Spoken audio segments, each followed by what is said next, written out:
crois qu'il faut être convaincu qu'aujourd'hui, une des violences que l'on ressent dans le monde, c'est la brutale accélération des usages apportés par les technologies et la résistance, la lenteur d'adaptation des systèmes politico-administratifs.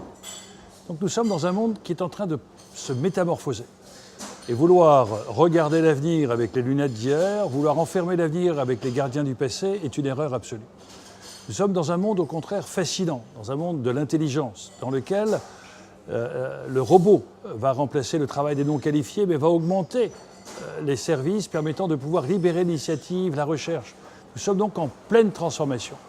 Et ce qui est absolument important dans ce monde d'incertitude, c'est de jouer les facteurs de stabilité. Les facteurs de stabilité, c'est l'intelligence citoyenne, c'est la capacité de mobiliser le capital humain et de faire en sorte que la richesse d'une entreprise, d'un territoire, d'un État sera le potentiel des hommes et non pas leur échec.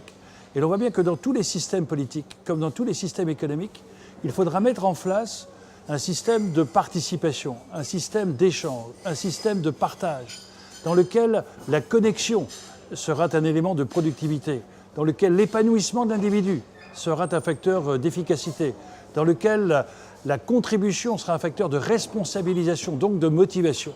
Et tout cela nécessite une gestion des ressources humaines, une gouvernance, une méthode de participation et d'adhésion aux valeurs collectives qui est absolument nouvelle. Et c'est un vrai défi pour les politiques, car nous ne pouvons plus passer d'un système imposer un système d'obéissance, nous devons passer à l'obéissance, à l'adhésion. Nous ne devons pas être dans un système de conformité au collectif, mais au contraire de singularité au service d'un destin collectif, de ne pas analyser nos conséquences, mais les objectifs, car sans vision, il n'y a pas de projet, sans projet, il n'y a pas de mobilisation. Donc nous sommes dans un monde fascinant, dans lequel les nouveaux modes de gouvernance s'imposeront à tout mode de décision, qu'il soit politique, entreprise, recherche, associatif.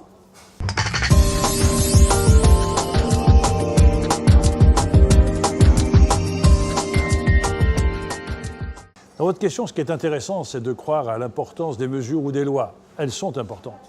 Mais ce qui est le plus important, c'est le changement culturel, le changement de méthode. Et nous voyons bien que dans notre groupe parlementaire, nous allons changer les pratiques parlementaires, réinstaurer le sens du débat.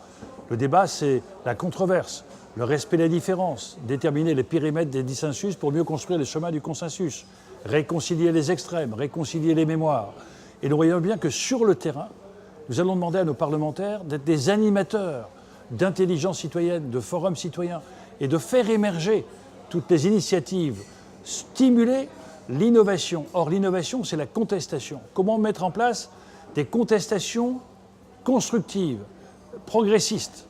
Or, nous voyons bien que tous les débats ont consisté surtout à demander à l'avenir de s'adapter au système et aux procédures, et jamais aux procédures et au système de s'adapter à l'avenir. C'est exactement ce que nous voulons impulser. Casser ces modes de résistance à l'avenir pour préserver le passé. C'est exactement le contraire. Nous libérer du poids du passé pour pouvoir aspirer et avoir à nouveau la gourmandise du futur.